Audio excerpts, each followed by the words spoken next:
ಮಾಜಿ ಮುಖ್ಯಮಂತ್ರಿ ಎಸ್.ಎಂ. ಕೃಷ್ಣ ಅವರು ತಮ್ಮ ಬದುಕಿನ ಪಯಣವನ್ನ ಮುಗಿಸಿದ್ದಾರೆ. ಎಸ್.ಎಂ. ಕೃಷ್ಣ ಅವರು ಅಸ್ತಂಗತರಾಗ್ತಾ ಇದ್ದ ಹಾಗೆ ರಾಜಕೀಯ ಗಣ್ಯರು ಕಂಬನಿ ಮಿಡಿತಾ ಇದ್ದಾರೆ. ಇದರ ಬೆನ್ನಲ್ಲೇ ನಾಳೆ ಸಂಜೆ ಎಸ್.ಎಂ. ಕೃಷ್ಣ ಅವರ ಅಂತ್ಯಕ್ರಿಯೆಯನ್ನು ನಡೆಸೋದಕ್ಕೆ ಕುಟುಂಬಸ್ಥರು ನಿರ್ಧಾರವನ್ನು ಮಾಡಿದ್ದಾರೆ. ನಾಳೆ ಸಂಜೆ 4 ಗಂಟೆ ಸುಮಾರಿಗೆ ಸೋಮನಹಳ್ಳಿಯಲ್ಲೇ ಅವರ ಹುಟ್ಟೂರಿನಲ್ಲೇ ನೆಚ್ಚಿನ ತಾಣದಲ್ಲೇ ಅಂತ್ಯಕ್ರಿಯೆ ಆಗತ್ತೆ.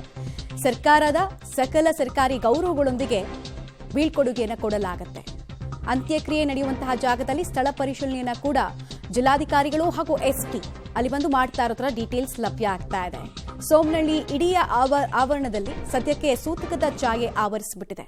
ಗ್ರಾಮಸ್ಥರು ಎಸ್.ಎಂ. ಕೃಷ್ಣ ಅವರ ಸಾಧನೆ ಒಡನಾಟವನ್ನು ನೆನೆದು ಗದ್ಗದಿತರಾಗ್ತಾ ಇದ್ದಾರೆ. ಇನ್ನೊಂದು ಕಡೆಗೆ ಪ್ರಿಪರೇಷನ್ ಮಾಡಲೇಬೇಕು, ಕಷ್ಟ ಆಗುತ್ತೆ. ಬಟ್ ಅದೇ ಸತ್ಯ, ಕೆಲವರ ಸಾವು ಶೂನ್ಯವನ್ನ ತಂದುಬಿಡುತ್ತೆ. ಆದರೂ ನಡಿಬೇಕಾದಂತಹ ಕಾರ್ಯಗಳು ಮುಂದುವರಿಸಬೇಕಾಗತ್ತೆ. ಹೀಗಾಗಿ ಸದ್ಯಕ್ಕೆ ಐಡೆಂಟಿಫೈ ಮಾಡಿರುವಂತಹ ಜಾಗದಲ್ಲಿ ಸ್ಥಳ ಪರಿಶೀಲನೆ ಮತ್ತು ಬೇಕಾದಂತಹ ತಯಾರಿಯನ್ನ ಜಿಲ್ಲಾಡಳಿತ ಮಾಡ್ತಾ ಇದೆ. ಮತ್ತು ಕಾನೂನು ಸುವ್ಯವಸ್ಥೆ ಹೇಗೆ ಕಾಪಾಡಬೇಕು ಹಾಗೂ ಭದ್ರತೆಯನ್ನು ಯಾವ ರೀತಿ ಒದಗಿಸಬೇಕು ಅನ್ನೋ ನಿಟ್ಟಿನಲ್ಲಿ ಸ್ಥಳ ಪರಿಶೀಲನೆಯನ್ನ ಮಾಡ್ತಿದ್ದಾರೆ ಎಸ್ಪಿ ಕೂಡ. ಇನ್ನೊಂದು ಕಡೆಗೆ ನಾವು ಎಸ್.ಎಂ. ಕೃಷ್ಣ ಅವರ ಕುರಿತಂತೆ ಅವರ ಜೀವನಗಾಥೆಯನ್ನ ಹೇಳ್ತಾ ಇದ್ವಿ ನಿಮ್ಮ ಮುಂದೆ. ಒಂದ್ ಕಡೆಗೆ ಕರ್ನಾಟಕದ ಪಾಲಿಕೆ ಇವತ್ತು ಬೆಂಗಳೂರು ಕಾಮಧೇನು ಅಂತ ಕರೆಸಿಕೊಳ್ಳುತ್ತೆ ಆಗಿದೆ ಅಂತ ಹೇಳಿದ್ರೆ ಅದಕ್ಕೆ ನೇರವಾದಂತಹ ಕಾಂಟ್ರಿಬ್ಯೂಷನ್ ಎಸ್.ಎಂ. ಕೃಷ್ಣ ಅವರದ್ದೇ. ಅವರ ಕಾರಣದಿಂದಲೇ ಜಗತ್ತಿನ ದೊಡ್ಡ ದೊಡ್ಡ ಕಂಪನಿಗಳು ಬೆಂಗಳೂರನ್ನ ಅಪ್ಪಿಕೊಂಡಿತ್ತು. ಅಪ್ಪಟ ಮುತ್ಸದ್ದಿ ರಾಜಕಾರಣಿ ಎಸ್.ಎಂ. ಕೃಷ್ಣ ಸರ್ ಇವತ್ತು ಮುಂಜಾನೆ ನಿಧನರಾಗಿದ್ದಾರೆ.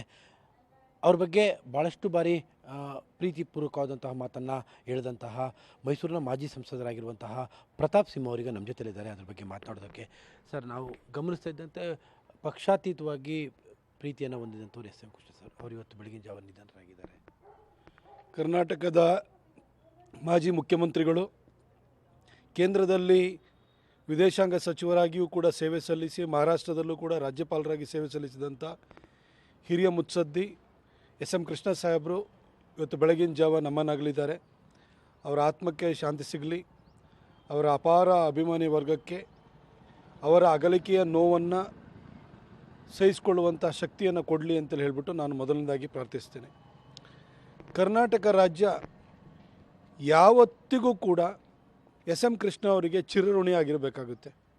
ಯಾಕೆಂತಂದರೆ ಈ ರಾಜ್ಯಕ್ಕೆ ಈ ಐ.ಟಿ. ಬಿ.ಟಿ. ಈ ದೃಷ್ಟಿಯಲ್ಲಿ ಒಂದು ದಿಕ್ಕು ದೆಸೆಯನ್ನು ತೋರಿದಂಥವ್ರು ಎಸ್.ಎಂ. ಕೃಷ್ಣ ಅವರು. ಇವತ್ತು ಕರ್ನಾಟಕ ದೇಶದ ಅತ್ಯಂತ ಸಂಪದ್ಭರಿತ ಮತ್ತು ಈ ಒಂದು GDP ಗ್ರೋತ್ ವಿಚಾರದಲ್ಲಿ ಬಂದಾಗ 2 ಅಥವಾ 3ನೇ ಸ್ಥಾನದಲ್ಲಿ ಪ್ರತಿ ವರ್ಷ ಬರುತ್ತೆ. ಇದಕ್ಕೆ ಎಸ್.ಎಂ. ಕೃಷ್ಣ ಅವರ ಕೊಡುಗೆನೂ ಕೂಡ ಸಾಕಷ್ಟಿದೆ. ಇವತ್ತು ಕರ್ನಾಟಕದ ಪಾಲಿಗೆ ಬೆಂಗಳೂರು ಕಾಮಧೇನುವಾಗಿದ್ದರೆ, ಅಂದರೆ ನಮ್ಮ ಟೋಟಲ್ ಆದಾಯ ಎಷ್ಟು ಬರುತ್ತೆ ರಾಜ್ಯದ್ದು, ಅದರಲ್ಲಿ 56-57% ಬರೀ ಬೆಂಗಳೂರಿಂದ ಬರ್ತಾಯಿದೆ. ಅದರಲ್ಲಿ ಒಂದು ದೊಡ್ಡ ಕೊಡುಗೆ ಎಸ್.ಎಂ. ಕೃಷ್ಣ ಸಾಹೇಬ್ರದ್ದಿದೆ. ಅಷ್ಟು ಮಾತ್ರ ಅಲ್ಲ, ಇವತ್ತು ಕರ್ನಾಟಕ ತಮ್ಮ ಭೂ ದಾಖಲೆಗಳನ್ನು ಕಂಪ್ಯೂಟರೀಕರಣವನ್ನು ಮಾಡಲಾಗಿದೆ. ಎಲ್ಲ ಡಿಜಿಟಲೈಸ್ ಮಾಡಿದ್ದೀವಿ, ನಾವು ಕಂಪ್ಯೂಟರೈಸ್ ಮಾಡಿದ್ದೀವಿ.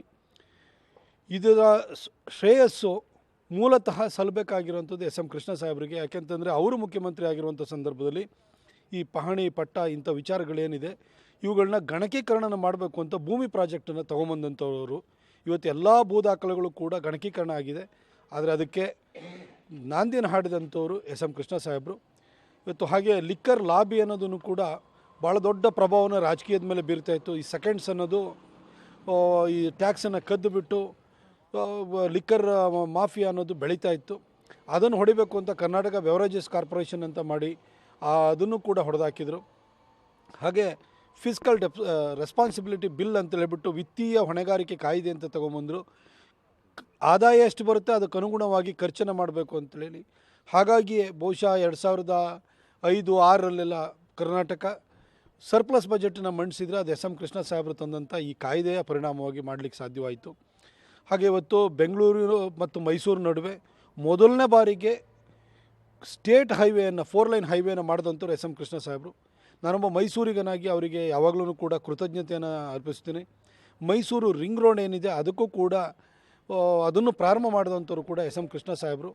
Tier 2, Tier 3 ಸಿಟೀಸಿಗೆ ಐ.ಟಿ. ಬಿ.ಟಿ. ಹೋಗಬೇಕು ಅಂತೇಳಿ ಹೇಳಿ ಅವರು ಪ್ರಯತ್ನ ಮಾಡಿದ್ರಿಂದಾಗಿ ಇವತ್ತು ಇನ್ಫೋಸಿಸ್ ಅನ್ನೋದು ಮೈಸೂರಿನಲ್ಲಿ, ಮಂಗಳೂರಿನಲ್ಲಿ, ಹುಬ್ಬಳ್ಳಿಯಲ್ಲಿ ಇತ್ತು ಅಂತಂದರೆ ಅದಕ್ಕೆ ಎಸ್.ಎಂ. ಕೃಷ್ಣ ಸಾಹೇಬರ ಕಾರಣ.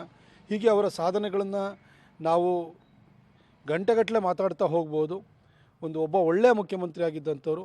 ಆ ಕಾಲದಲ್ಲಿ ರಾಜ್ಕುಮಾರ್ ಅಪಹರಣ ಇತ್ತು, ನಾಗಪ್ಪ ಹತ್ಯೆ ಆಯಿತು, ವಿಠಲನಹಳ್ಳಿ ಈಗಾಗಲೇ ಪ್ರತಾಪ್ ಸಿಂಹ ಅವರು ಹೇಳ್ತಾ ಇದ್ದದನ್ನ ಗಮನಿಸ್ತಾ ಇದ್ರಿ. ಇದ್ರ ಜೊತೆಗೆ ಇನ್ನೊಂದು ಆಡ್ ಆನ್ ಮಾಡಬೇಕು ಅಂತ ಹೇಳಿದ್ರೆ ಈ ಲಿಕ್ಕರ್ ಲಾಬಿಯನ್ನ ಕೂಡ ಅವರು ತಡೆಯುವಲ್ಲಿ ಇವರು ಬಂದ ಮೇಲೆ ಕಂಟ್ರೋಲಿಗೆ ಬಂದಿತ್ತು. ಸೊ ಈ ಎಲ್ಲಾ ವಿಚಾರಗಳು ಪ್ರತಾಪ್ ಸಿಂಹ ಅವರು ಹೇಳ್ತಾ ಇದ್ರಲ್ಲ, ಈ 2005-06ರಲ್ಲಿ ಸರ್ಪ್ಲಸ್ ಬಜೆಟ್ ಅನ್ನ ಕರ್ನಾಟಕ ಮಂಡಿಸೋದಕ್ಕೆ ಸಾಧ್ಯ ಆಗಿತ್ತು ಇವರು ಹಿಂದೆ ತೆಗೆದುಕೊಂಡಂತಹ ಕ್ರಮದಿಂದ. ಅಂದ್ರೆ ಆದಾಯ ಎಷ್ಟಿರುತ್ತೋ ಅಷ್ಟರ ಅನುಗುಣವಾಗಿ ಖರ್ಚು ಮಾಡಿ ಅಂತ ಒಂದು ಬಿಲ್ಲನ್ನೇ ತರ್ತಾರೆ ಅವರು, ವಿತ್ತೀಯ ಹೊಣೆಗಾರಿಕೆ ಬಿಲ್ ಅಂತ. ಸೊ ಅದನ್ನೆಲ್ಲ ಮೆನ್ಷನ್ ಮಾಡ್ತಿದ್ರು ಅವರು. ಮತ್ತೆ ಬೆಂಗಳೂರಿನಲ್ಲಿ ಮಾತ್ರ ಹಾರಿಜೆಂಟಲ್ ಆಗಿ ಎಲ್ಲಾ IT ಸೆಕ್ಟರ್ಗಳು ಬರೋದು SM ಕೃಷ್ಣ ಅವ್ರಿಗೆ ಇಷ್ಟ ಇರಲಿಲ್ಲ. ಅಂದ್ರೆ ಕೇವಲ ಬೆಂಗಳೂರು ಮಾತ್ರ ಫೋಕಸ್ ಆಗಬಾರ್ದು, ಬೇರೆ ಸಿಟಿಗಳು ಕೂಡ, ಮಂಗಳೂರು ಇರ್ಬೋದು, ಮೈಸೂರು ಇರ್ಬೋದು, ಅಂತ ಸಿಟಿಗಳಲ್ಲೂ ಕೂಡ ಸಾಫ್ಟ್ವೇರ್ ಉದ್ಯೋಗ ಅವಕಾಶಗಳು ಜಾಸ್ತಿ ಆಗಬೇಕು, ಜನರ ಆದಾಯದ ಪ್ರಮಾಣ ಜಾಸ್ತಿ ಆಗಬೇಕು ಅಂತ. ಮತ್ತೆ ಅವ್ರು ತರ್ತಾ ಇದ್ದಂತಹ ಪ್ರತಿ ಯೋಜನೆಗಳು ಇಂಟರ್ ಕನೆಕ್ಟೆಡ್ ಇರ್ತಾ ಇತ್ತು. ನಾವು IT-BT ಬಗ್ಗೆ ಮಾತಾಡ್ತಾ ಇದ್ವಲ್ಲ, IT-BTಗೆ ಪ್ಯಾರಲಲ್ ಆಗಿ ಇಂಜಿನಿಯರಿಂಗ್ ಕಾಲೇಜ್ಗಳನ್ನ ಅತಿ ಹೆಚ್ಚು ಮಾಡಿ ಅಂತ ಹೇಳ್ತಾ ಇದ್ರು. ಬರೀ IT-BT ಸೆಕ್ಟರ್ ಮಾತ್ರ ಅಲ್ಲ, ಈ ಕಡೆಗೆ ನಾವು ಪೀಣ್ಯ ಇಂಡಸ್ಟ್ರೀಸ್ ಬಗ್ಗೆ ಮಾತಾಡ್ತೀವಲ್ಲ, ಪೀಣ್ಯ ಇಂಡಸ್ಟ್ರೀಸ್ ಕೂಡ ಅಷ್ಟೇನೆ. ದೇವರಾಜ್ ಅರಸು ಅವರ ಕಾಲದಲ್ಲಿ ಇವರು ಕೈಗಾರಿಕಾ ಸಚಿವರಾಗಿರ್ತಾರೆ. ಸೊ ಆ ಟೈಮ್ನಲ್ಲಿ ಆ ಪೀಣ್ಯ ಇಂಡಸ್ಟ್ರಿನ ಇಂಟ್ರೊಡ್ಯೂಸ್ ಮಾಡ್ತಾರೆ.